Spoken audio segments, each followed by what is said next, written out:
যারা বাইরের উপদেশ মানছে তাদের কি হবে, এই শিরোনামে আজকের আলোচনা। আমরা মুখে বলি কোরআন মানি এবং বলি কোরআন হলো আমাদের জীবন ব্যবস্থা, আবার স্লোগান দিই আল কোরআনের আলো ঘরে ঘরে জালো, আল কোরআনের আলো সংসদে জালো। আমরা যদি বিশ্লেষণ করে দেখি, ঘর সংসার দূরে থাক, আমরা কি আমাদের নিজেদের মধ্যে কোরআনের আলো জ্বালাতে পেরেছি? যদি এই প্রশ্ন আপনাদের কাছে আমি করি, তাহলে আপনারা হয়তো বলবেন অবশ্যই আমরা নিজেদের মধ্যে জ্বালিয়েছি। কিন্তু আমি বলবো সাধারণ মানুষ তো দূরের কথা, বড় বড় আলেমরা পারেনি। তারা পড়াশোনা করেছেন কোরআনের বাইরে সিলেবাস নিয়ে, এবং মানেও কোরআনের বাইরে বিভিন্ন হাদিস থেকে। অনেকেই জানেও না যে এই হাদিস নামক কিতাবগুলি মানবরচিত। এগুলির মধ্যে বিভিন্ন সংশয়, মতভেদ, মতানৈক্য এবং কোরআনের সাথে সাংঘর্ষিক দেখা দেয়। অনেকে হয়তো বলবেন যে আমি ভুল বলছি, হাদিসের কিতাবের তো মধ্যে অনেক সহি হাদিস আছে, অনেকেই বলবেন। হ্যাঁ, আমিও মানছি যে সহি হাদিস এখানে আছে, আমি ধরে নিলাম সহি হাদিস আছে।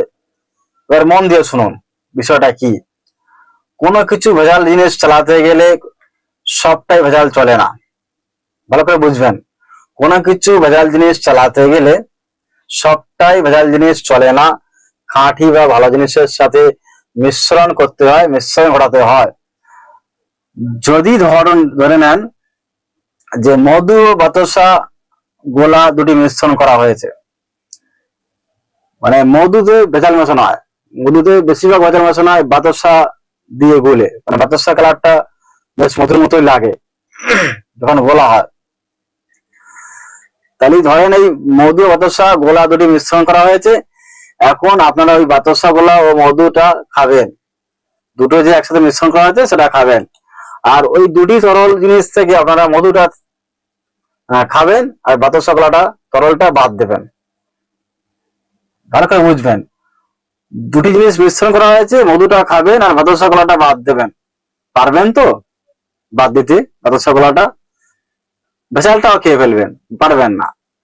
মধুর সাথে ভেজালটাও খেয়ে ফেলবেন, বাতাসা গোলা খেয়ে ফেলবেন, খাঁটি জিনিসটা খেতে পারবেন না। শুধু ভেজালটা খেতে হবে, আপনাকে অনিবার্য খেতে হবে।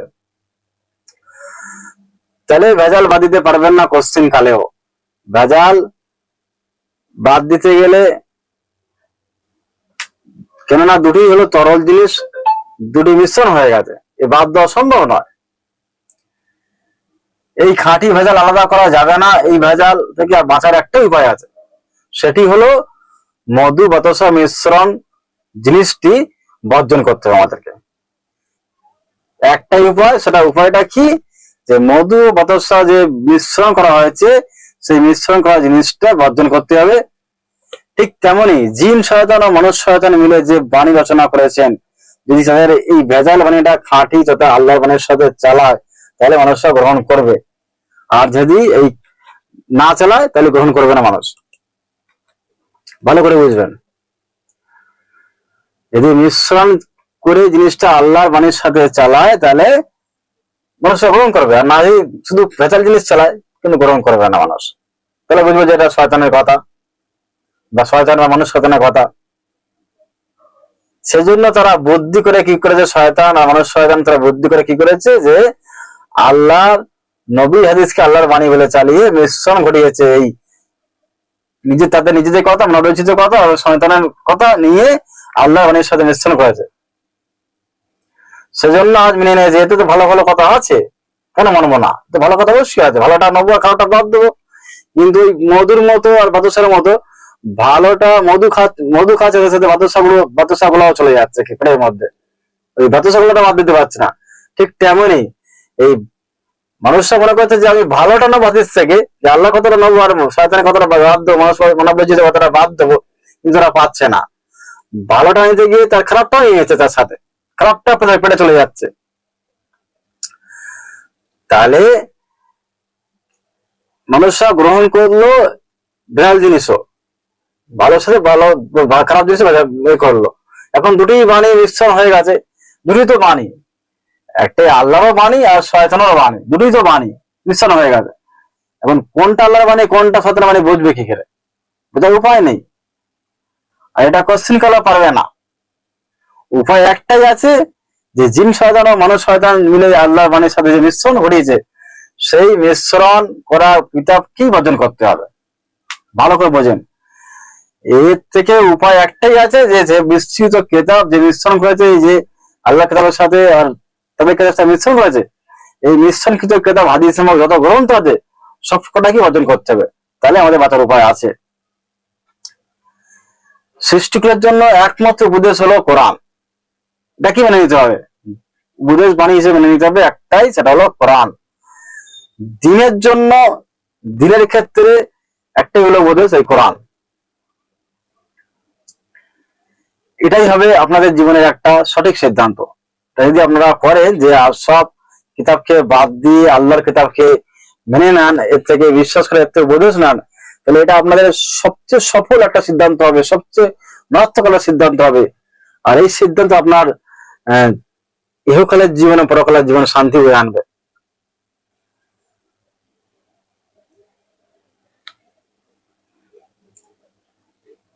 আমি সাধারণ মানুষের কাছে আবেদন করব এই কোরআন মেনে নেওয়ার জন্য। আমি আলেমদের কথা বলছি না, আমি সাধারণ মানুষের কাছে আবেদন করব এই কোরআন মেনে নেওয়ার জন্য। বড় বড় আলেমরা, বিজ্ঞ পণ্ডিতরা এই কোরআন মানতে পারবে না। কেননা তাদের এই কিতাবগুলোর সাথে তাদের নিজেদের স্বার্থ জড়িত আছে, সেজন্য তারা কোরআন মানতে পারবে না। ব্যতিক্রম বাদে, ব্যতিক্রম থাকতে পারে। তো আসুন আল্লাহর কোরআন থেকে আমরা জানি আল্লাহর দিনের বিষয় আদার্স কিতাব থেকে উপদেশ মানা যাবে কি না, এই বিষয়ে আমরা দেখবো। রাব্বি আউযু বিকা মিন হামাযাতিশ শায়াতিন ওয়া আউযু বিকা রাব্বি আইয়াদুরুন। বিসমিল্লাহির রহমানির রহিম। ওয়া আনজালনা ইলাইকাল কিতাবা বিল হাক্কি মুসাদ্দিকাল লিমা বাইনা ইয়াদাইহি মিনাল কিতাবি ওয়া মুহাইমিনান আলাইহি ফাহকুম বাইনাহুম বিমা আনজালাল্লাহু ওয়া লা তাত্তাবি।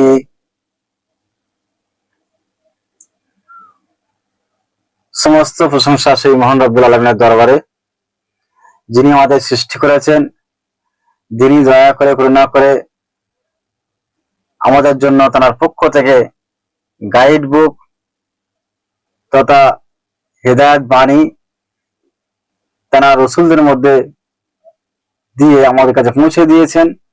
সেজন্য তাকে আবারও জানাই আলহামদুলিল্লাহ।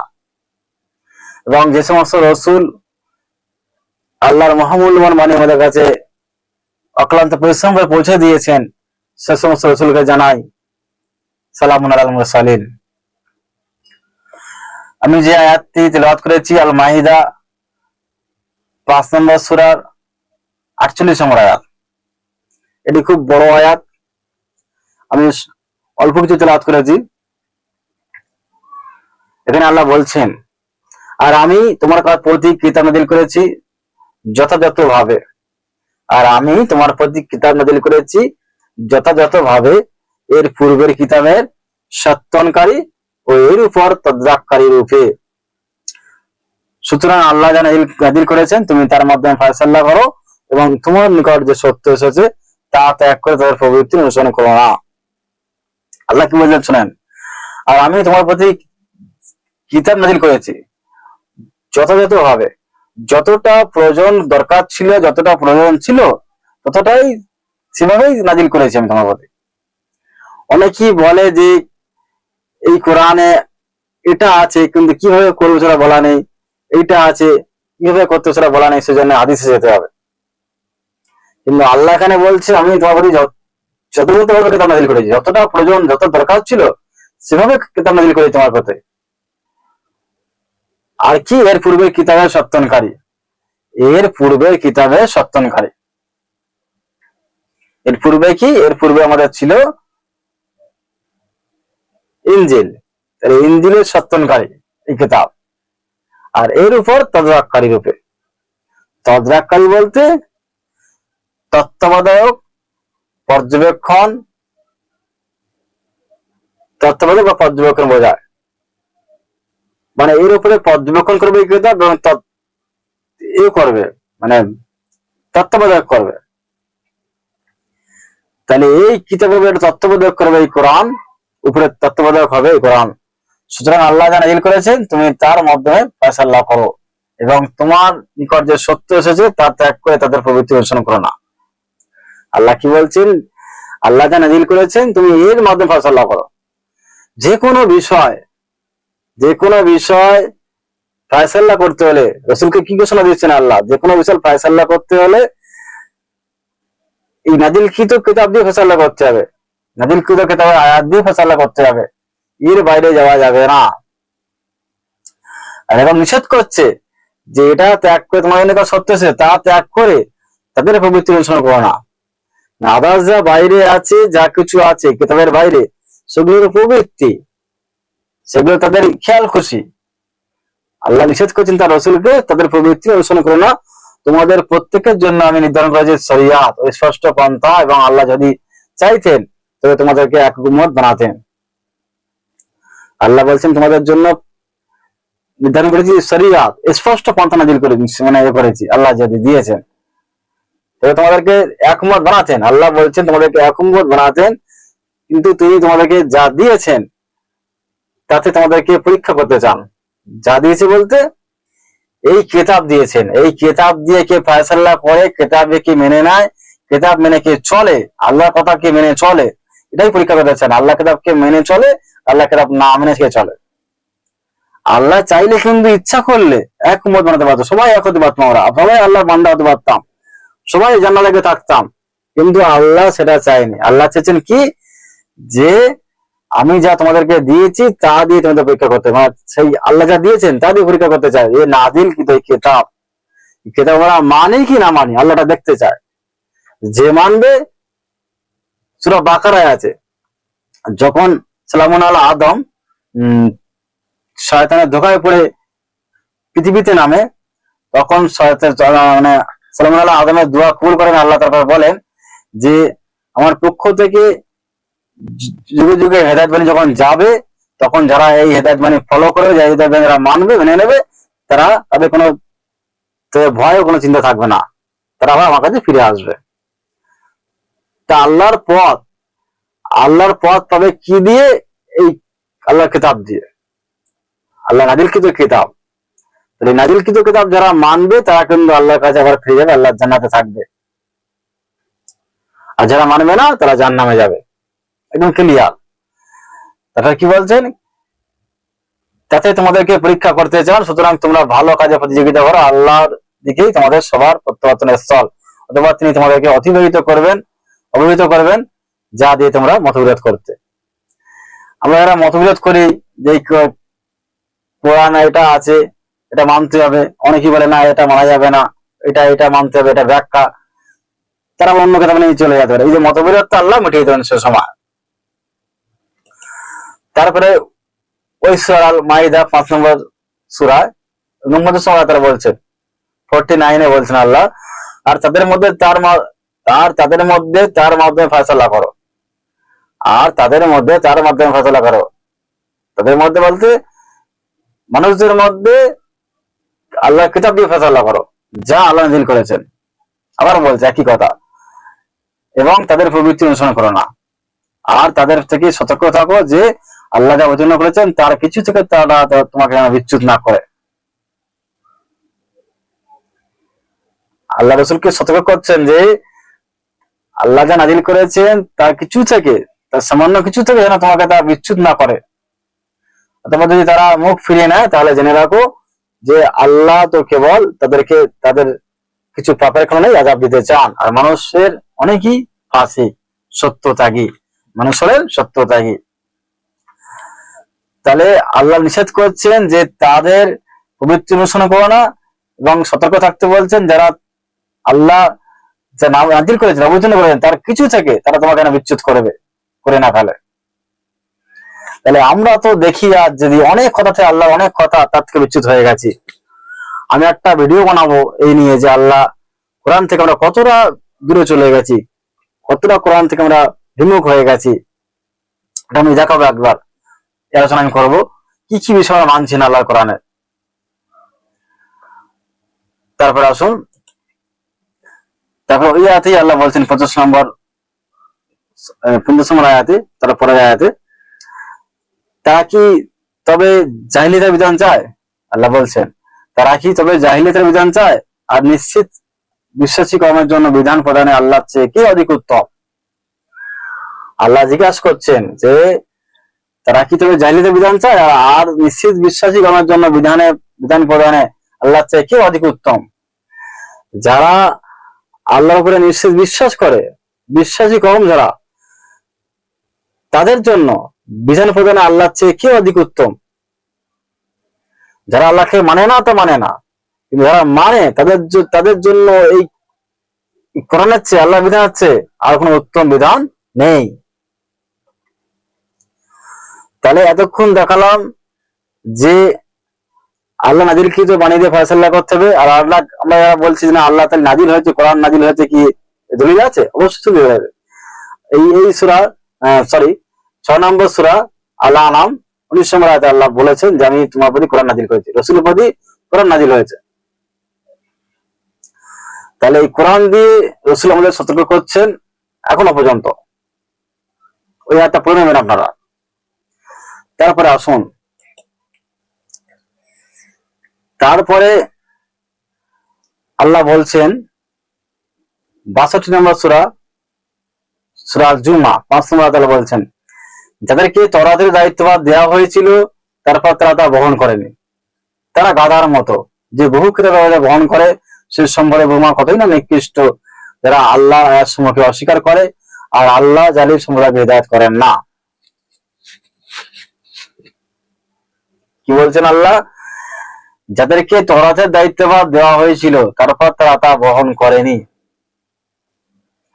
তারা গাধার মতো যে বহু কিতাব বহন করে সে সম্প্রদায়ের বোমা কতই না নিকৃষ্ট, যারা আল্লাহর আয়াত সমূহকে অস্বীকার করে আল্লাহ জালিম সম্প্রদায়কে হিদায়াত করেন না।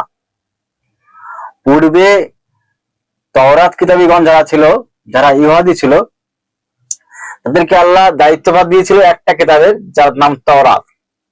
ভালো করে বোঝেন, তাদেরকে একটা কিতাবের দায়িত্বভার দেওয়া হয়েছে তওরাত, কিন্তু তারা তা বহন করেনি, তারা গাধার মতো। আল্লাহ বলে তারা গাধার মতো যে বহু কিতাব বহন করে। একটা কিতাব তাদের বহন করতে বলা হয়েছে, একটা কিতাব মানতে বলা হয়েছে, তারা কি করছে? বহু কিতাবের বহন করছে, বহু কিতাব মানছে। এখন যদি আমরা বিশ্লেষণ করি, যদি আমাদের সময় আমরা দেখি, তারা ব্যাগে ছিল, যেহেতু সালামুন আলা মুসা উপরে তওরাত দেওয়া ছিল, তারা আমাদের প্রচুর আগে তারা চলে গেছে। তাদের ঘটনাটা মোহাম্মদ রাসূলুল্লাহকে শোনাচ্ছেন এবং মোহাম্মদ রাসূলুল্লাহর উম্মতকে শোনাচ্ছেন, আমাদের শোনাচ্ছেন যে তারা এরকম ছিল, তওরাতের দায়িত্ব তারা দেওয়া হয়েছিল, তারা গাধার মতো। তারা কি গাধার মতো? তারা এক কিতাব বহন করেন, বহু কিতাব বহন করেছে, বহু কিতাব মেনেছেন তারা। তাহলে ধরে নেন এটা যদি উল্টো হয়, এখন একটু ভাবেন যদি এটা উল্টো হয়, যে আমরা ব্যাগে চলে গেলাম, মোহাম্মদ রাসূলুল্লাহ ব্যাগে চলে গেলাম, এবার মুসা, সালামুন আলা মুসা এখানে চলে আসলো বর্তমানে। তাহলে যদি আমরা এখন দেখেন, আমরা কিন্তু আল্লাহ বহন করতে বলে যে আল্লাহ বলেছেন পিছনে গেলে সব সত্যকারী এই কোরআন, এবং এই কোরআন তদ্রাককারী, এই কোরআনের এই কিতাব তদ্রাককারী, তদ্রাককারী বলতে তত্ত্বাবধায়ক এবং তত্ত্বাবধায়ককারী। তাহলে এই পর্যবেক্ষণ তত্ত্বাবধায়ককারী এই কিতাব, তারপরে আমরা অন্য কথা মানতে যাচ্ছি কেন? আল্লাহ তো এক কথা মানতে বলেছেন। তাহলে এনারা যদি তওরাত যারা মেনেছিলেন, তারা যদি না মেনে, তওরাত যদি না মেনে অনেক কিতাব মানে যদি গাধার মতো হয়, তাহলে আমরা কি হবো বলেন? আমরা তার বহু কিতাব মানছি, আমরা কি আল্লাহর এক কিতাব মানছি? আল্লাহ তো এক কিতাব মানতে বলেছে, আল্লাহ যা নাজিল করেছেন তার মধ্যে ফয়সালা করতে পারে। আমরা কি তার মধ্যে ফয়সালা করি? আগে বলেন, আমরা আল্লাহর কিতাব দিয়ে ফয়সালা করি? আমরা বলছি এই কিতাবে, আল্লাহ কিতাবে এটা নেই, এটা যেতে হবে হাদিসে, যেতে হবে, ওখানে পাবো এটা। আর না মানলে, এটা না মানলে আপনি কাফের হয়ে যাবেন। আমাদের আলেমরা এটা বলছে, তার সাথে সাধারণ মানুষ বলছে, তাকে যা বুঝে তাই বলছে, কিন্তু তারা তো কোরআন পড়ে দেখে না। আল্লাহ বলছে আমার নাজিল কি তো বানিয়ে দিয়ে ফয়সালা করো। নাজিল হয়েছে কি? কোরআন, এবং বেশ দলিল আছে। সূরা আনাম 6 নম্বর সূরার 19 নম্বর আয়াতে। আমরা তবুও মানছি না। কি হয়েছে আমাদের? তারপরে আমরা হাদিসকে টিকিয়ে রাখার জন্য, হাদিসকে মানার জন্য, এই আমি বলেছিলাম যে প্রথমে যে হাদিসের মধ্যে, বহু কিতাব হাদিসের মধ্যে, এখানে বহু কিতাব বহন করা বলছে না দেওয়ার মতো, এই বহু কিতাব বহন করছে আমাদের আলেমরা এবং হাদিসবিদরা। এই বহু কিতাব বহন করে তারা ইনকাম করছে এর থেকে, তারা ব্যবসা করছে, তারা ধর্ম ব্যবসা করছে এটা নিয়ে, এবং মানুষকেও তো বিপদে নিয়ে যাচ্ছে এর থেকে, মানুষকে মানে ভুল পথে নিয়ে যাচ্ছে। তার আল্লাহ কোরআনে আয়াত স্পষ্ট বলে দিয়েছে যে কোরআন ছাড়া উপদেশ বাণী আর নেই, তারা বিকৃতি করেছে। সেই বিকৃতিটা কি আমি দেখাবো, বিকৃতি এখন আসেন এক এক করে দেখাচ্ছি। বিকৃতি কত আয়াতে করেছে, তারা কিভাবে বিকৃতি করেছে, কিভাবে তাদের সাহস হলো এত বিকৃতি করা। তারা কি আরবি পড়তে জানে না, তারা আরবি মানে জানে না। দেখেন একটা বলে নেই, আল আনাম 6 নম্বর সূরা 90 নম্বর তাআলা বলছেন, এরাই তারা যাদেরকে আল্লাহ হিদায়াত করেছেন, অতএব তোমরা তাদের হিদায়াত তুমি অনুসরণ করো, বলো আমি তোমাদের কাছে এর উপর কোনো বিনিময় চাই না, এটা তো সৃষ্টির জন্য উপদেশ মাত্র। এখানে বলছে উলাইকাল্লাযীনা হাদাল্লাহু ফাবিহুদাহু মুকতাদিহু কুল্লা আসলাকুম আলাইহি আজরান ইন হুয়া ইল্লা যিকরুল লিল আলামিন। এখানে বলছে এরাই তারা যাদেরকে আল্লাহ হিদায়াত করেছেন, অতএব তাদের হিদায়াত তুমি অনুসরণ করো, বলো আমি তোমাদের কাছে এর উপর কোনো বিনিময় চাই না। মানে আমি যে উপদেশ দিচ্ছি, রসুল বলছেন, বলতে হতে রসুলকে বলো আমি যে উপদেশ দিচ্ছি এর উপর আমি কোনো বিনিময় চাই না। অনুবাদ করা কি হয়েছে, ইনহুয়া ইল্লা যিকরুল লিল আলামিন, এর অনুবাদ করা হয়েছে এটা তো সৃষ্টিগুলোর জন্য উপদেশ মাত্র। এটা কি অনুবাদ হয়েছে? এটা তারা তাদের হাদিসকে টিকিয়ে রাখার জন্য অনুবাদ ভুল করেছেন। দেখেন আমি দেখাচ্ছি, যদি ওয়ার্ড মিনিং অনুবাদ দেখেন, ফি জিলালিল কোরআন, ফি জিলালিল কোরআন ওয়ার্ড মিনিং অনুবাদ দেখেন, ইন বলতে সেখানে নয় করেছেন, ইন বলতে নয়, এবং হুয়া বলতে বোঝায় কোনো কিছুকে ইঙ্গিত করা বোঝায়। হুয়া হলো এমন একটা বাক্য, এমন একটা শব্দ যা কোনো কিছু ইঙ্গিত করা, কোনো কিছু বলতে ইঙ্গিত করা হচ্ছে। তাহলে ইন হুয়া মানে নয়, এখন তা বলতে পারেন, এখানে তা বলা হয়েছে, ফি জিলালিল কোরআন তা বলা আছে, এই নয় তা, ইল্লা মানে হলো ছাড়া, যিকরুল লিল আলামিন, জিকির বলতে উপদেশ বাণী, আর যিকরুল লিল বলে উপদেশ বাণী, আর আলামিন বলতে সৃষ্টিকুলের জন্য। তাহলে এখানে অনুবাদ হবে নয় তা ছাড়া উপদেশ বাণী সৃষ্টিকুলের জন্য। আর এখানে এর আগে অনুবাদ কি করেছে, এটা তো সৃষ্টিকুলের জন্য উপদেশ মাত্র। ইল্লার অনুবাদ কোথায় গেল, যে এটা ছাড়া সৃষ্টিকুলের জন্য উপদেশ বাণী নেই, এটা আল্লাহ ঘোষণা দিলে, কিন্তু এটা অনুবাদ কোথায় গেল, কিভাবে বিকৃতি করেছেন দেখেন। তাদের হাদিসকে টিকিয়ে রাখার জন্য কোরআনেও বিকৃতি করেছে তারা। শুধু এই আয়াত না, আরো আয়াত দেখাচ্ছি, এই সেম আয়াতের ধরনা আছে। এরা আসেন সূরা ইউসুফ 12 নম্বর সূরা 104 নম্বর আয়াত, ওয়ামা তাসআলুহুম আলাইহি মিন আজরি ইন হুয়া ইল্লা যিকরুল লিল আলামিন। আর তুমি এর উপর তাদের কাছে কোনো প্রতিদান চাও না, এ তো কোরআন সমগ্র সৃষ্টির জন্য উপদেশ মাত্র। এখানে আমরা একটু অন্য ঘুরিয়ে দিয়েছে, একই কথা কিন্তু একই বাক্য, একই মানে একই আরবি শব্দ, একটু ঘুরিয়ে ফিরিয়ে দিয়েছে। এ তো কোরআন, কোরআন ব্র্যাকেটে লিখেছে এখানে, এ তো কোরআন ব্র্যাকেটে, তবে সমগ্র সৃষ্টির জন্য উপদেশ মাত্র। কিন্তু এখানে একই অনুবাদ হবে, নয় তাছাড়া উপদেশ বাণী সৃষ্টিগুলোর জন্য, তা বলতে কোরআন মানে নয় কোরআন ছাড়া উপদেশ বাণী সৃষ্টিগুলোর জন্য, কোরআন ছাড়া উপদেশ বাণী আর নেই সৃষ্টিগুলোর জন্য, এটা আল্লাহ বোঝাতে চেয়েছেন, কিন্তু এখানে বিকৃতি করেছে। দেখেন ইল্লার অনুবাদ আনিনি এখানে, ইল্লার অনুবাদ তারা আনিনি, ইল্লা। তারপরে আছে সোয়াদ, সূরা সোয়াদ 38 নম্বর সূরা 87 নম্বর আয়াত, আল্লাহ বলছে ইন হুয়া ইল্লা যিকরুল লিল আলামিন। এখানে অনুবাদ করেছে সৃষ্টিগুলোর জন্য, এত উপদেশ ছাড়া আর কিছু নয়। এখানে ছাড়াটা এনেছেন, তবু অন্য জায়গায় ছাড়া আনেনি, এখানে ইল্লার অনুবাদ এনেছে, ছাড়া এনেছে। ইল্লার যে অনুবাদ ছাড়া হয়, ব্যতীত হয়, সেটা এনেছেন এখানে। তাহলে সৃষ্টিগুলোর জন্য এত উপদেশ ছাড়া আর কিছু নয়। আর কিছু কে বলেছে, আর কিছু, আর কিছু কোথায় পেলো? এটা একদম প্লেন অনুবাদ, ওয়ার্ড মিনিং অনুবাদ করলে বুঝতে পারবেন যে নয় তাছাড়া, নয় কোরআন ছাড়া উপদেশ বাণী সৃষ্টিগুলোর জন্য। তারপরে আসেন আত-তাকবীর 81 নম্বর সূরা 27 নম্বর আয়াতে এখানে বলছেন ইন হুয়া ইল্লা যিকরুল লিল আলামিন। এখানে বলছে এটা তো সৃষ্টিগুলোর জন্য উপদেশ মাত্র, এখানে আর ছাড়া ইল্লার অনুবাদ আনেনি, কিন্তু এ শব্দ একই বাক্য, একই আরবি ওয়ার্ড, একই সবকিছু, তারপরে ঘুরিয়ে ফিরিয়ে দিয়েছে।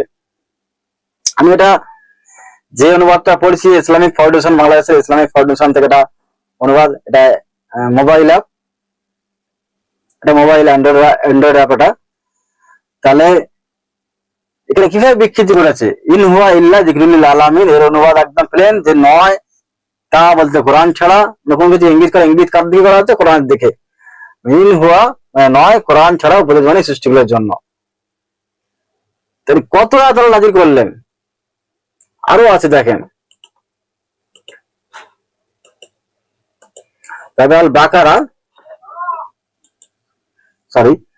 আল কালাম 68 নম্বর সূরার 11 নম্বর আয়াত দেখেন।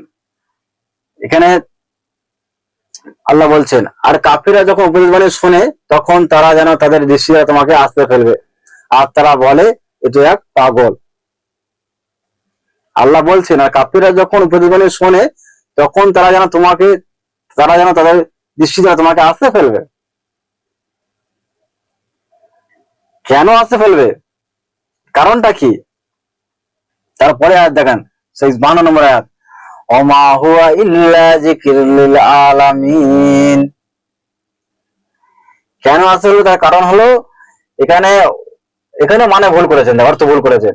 আরে কোরআন তো সৃষ্টিগুলোর জন্য শুধুই উপদেশ মানে। এখানে আল্লাহ আদাসকে না করেছেন, ওয়া বলতে এবং আর মা বলতে নয় বা না, মানে আদাসকে না করে দেয়। মা হবে এমন একটা শব্দ, মা আরবি মা না পচক করে দেয়, তাহলে মাকে না করে দিয়েছে, মা শব্দ দিয়ে না করেছেন, এবং ওয়া মা ওয়া ইল্লা যিকরুল লিল আলামিন। আর এই কোরআন ছাড়া তো সৃষ্টির জন্য শুধু উপদেশ বাণী, এটা বলে লিখেছেন তারা, কিন্তু এবং নয় তা বললে কোরআন ছাড়া উপদেশ বাণী সৃষ্টিগুলোর জন্য। তারপরে আসুন, তাহলে আমি বলছিলাম যারা বাইরে থেকে উপদেশ মানছে তাদের কি হবে? যারা কোরআন থেকে মানতে চায় ঠিক আছে, আর যারা বাইরে থেকে উপদেশ মানতে তো প্রচুর লোক। আর যারা বাইরে থেকে উপদেশ মানতে বাধ্য করাচ্ছে, তারা এই ধরো আলেম সমাজের মতো ব্যক্তি, আলেম ধরনের ব্যক্তি, তারা বিশেষজ্ঞ, তারা পণ্ডিত, তারা খুব জ্ঞানী, তাদের উপরে কথা বলা যায় না। যদি আমরা সাধারণ মানুষ কোরআন নিয়ে গিয়ে বলি যে এটা কোরআন এটা বলা আছে, লোকেরা বলে তুমি বেশি বুঝে গেছো, এত বড় বড় পণ্ডিত, এত বড় আলেম, তারা বুঝলো না, লোকে এরকম বলে। আমি তো কোরআন থেকে দেখাচ্ছি, মানেটা ভুল করে দেখান না আপনারা, দেখি যে মানেটা ভুল বলছি আমি। তাহলে গ্রামার বদলাতে হবে, আপনাদেরকে গ্রামার চেঞ্জ করতে হবে যদি মানে ভুল করতে চান। যারা এই কোরআনে বিকৃতি ঘটিয়েছে তাদের একটা সুযোগ দিচ্ছেন ফিরে আসার। শোনেন, 2 নম্বর সূরা আল বাকারা 159 নম্বর আয়াত, নিশ্চয়ই যারা গোপন করে সুস্পষ্ট নিদর্শন সমূহ ও হিদায়াত যা আমি নাযিল করেছি। নিশ্চয়ই যারা গোপন করে সুস্পষ্ট নিদর্শন সমূহ ও হিদায়াত যা আমি নাযিল করেছি। এটা সুস্পষ্ট একটা পথ, নিদর্শন বা হিদায়াত একটা পথ যা আমি নাযিল করেছি কিতাবে মানুষের জন্য, তা স্পষ্টভাবে বর্ণনা করার পর তাদেরকে আল্লাহ লানত করেন এবং লানতকারীগণও তাদেরকে লানত করে। আল্লাহ স্পষ্টভাবে বর্ণনা করেছে, আল্লাহ হেদায়েত বাণী স্পষ্টভাবে দিয়েছেন। সব দেওয়ার পরে যারা গোপন করেছে, যারা এই আয়াতগুলো গোপন করেছে, এরকম যারা গোপন করলো, দেখেন এখানে আল্লাহ বলছে কোরআন সে বুঝাই নেই, আর তারা এই কোরআনকে মানে অন্যরকম ব্যাখ্যা করলে যাতে তাদের হাদিসটা ঠিক থাকে। কারণ এই হাদিসে তাদের ব্যবসা চলছে, এই হাদিস ছাড়বে না, এই হাদিস ছাড়লে তারা তো সব শেষ হয়ে যাবে তাদের। তারা দীর্ঘদিন যাবত এই হাদিস নিয়ে তারা ইনকাম করে খেয়েছে, এখনো খাবে আর পরবর্তীতেও খাবে। তারা মানুষ কেমন ভাবে বুঝিয়ে রেখেছে, এমন ভাবে ফাঁসিয়ে রেখেছে, মানুষ ফিরে আসতে পারবে না। কোরআন ছাড়া উপদেশ বাণী নেই, আর সেটা তারা দিচ্ছে কোরআনের বাইরে থেকে, হাদিস থেকে উপদেশ। আল্লাহ বলছে কোরআন ছাড়া উপদেশ নেই আর সৃষ্টিগুলোর জন্য। তাহলে যারা এই বিধান গোপন করছে তাদের জন্য আল্লাহ লানতকারীগণ লানত করছে, এবং লানতকারীও, তবে আল্লাহ লানত এবং লানতকারীগণও লানত। তাদের একটা সুযোগ কি, তবে 160 নম্বর আয়াতে দেখেন আল্লাহ কি বলছেন, তারা ছাড়া এরা তওবা করেছে, শুধরে নিয়েছে এবং ঈশ্বর বর্ণনা করেছে, অতএব আমি তাদের তওবা কবুল করব, আর আমি তওবা কবুলকারী পরম দয়ালু। তাদের সুযোগ আছে যারা ফিরে আসবে, তওবা করবে আর শুধরে নেবে। শুধরে বলতে যেটা ভুল ব্যাখ্যা করেছে, যেটা ভুল বর্ণনা করেছে সেটা স্পষ্টভাবে বর্ণনা করেছে এবং ঈশ্বর বর্ণনা করবে। যারা শুধরে নিয়েছে এবং স্পষ্টভাবে বর্ণনা করেছে, অতএব আমি তাদের তওবা কবুল করব। মানে যারা ফিরে আসবে এবং তওবা করবে, শুধরে নেবে এবং যেটা ভুল বলেছিল সেটা স্পষ্টভাবে বর্ণনা করে মানুষের সামনে। যেটা ভুল বা কাজই যারা এই অ্যাপে ভুল করেছে, এই অ্যাপ মোবাইল অ্যাপ তৈরি করেছে, তারা এই মোবাইল অ্যাপে স্পষ্ট কোরআনের আয়াত যে এছাড়া মানে বুঝে যায় নেই, সেখানে ভুল ব্যাখ্যা করলো, ভুল অনুবাদ করলো, তাহলে এই ভুল অনুবাদ কিন্তু তারা এই অ্যাপ থেকে তুলতে হবে, এটা সঠিক করতে হবে। এটা যদি শুধরে না, তাহলে আল্লাহ তাকে ক্ষমা করবে। মানে এই ভুল যতদিন মানুষ করবে, আমি না বুঝতে পারছি, সবাই তো বুঝতে পারবে না যেটা ভুল হয়েছে অনুবাদটা, তাহলে ভুল বুঝতে পারবে না বলে সেই মানুষটা ভুলের মধ্যে থাকবে। তাহলে এদের লানত ততদিন থাকবে যতক্ষণ এরা শুধরে নেবে, শুধরে নিলে আল্লাহ ক্ষমা করে দেবেন তাদের। আর ভুল যে ব্যাখ্যা করেছিল, ভুল বর্ণনা করেছিল, সেটা স্পষ্টভাবে বর্ণনা করে দেবে, যেটা এই বর্ণনা হবে, তা আমি ভুল বলেছিলাম, সে সকলের সামনে এসে স্বীকার করবে এবং এই অ্যাপটাকে তুলে নিতে হবে, কোরআনের অ্যাপটা, ইসলামিক ফাউন্ডেশনের অ্যাপ। তাহলে আসুন, আমাদের এতক্ষণ ধরে আমি বোঝানোর চেষ্টা করলাম যে কোরআন ছাড়া আর উপদেশবাণী নেই। কোরআনের বেশ কয়েকটি আয়াত আমি দেখালাম, আরো আয়াত থাকতে পারে যে কোরআন ছাড়া উপদেশবাণী আর নেই সৃষ্টিগুলোর জন্য। তারপরে আমরা কোরআনের বাইরে কিন্তু চলে যাচ্ছি। আপনাদেরকে কোরআনের প্রতি আহ্বান জানিয়ে কোরআনকে মান্য করুন, কোরআন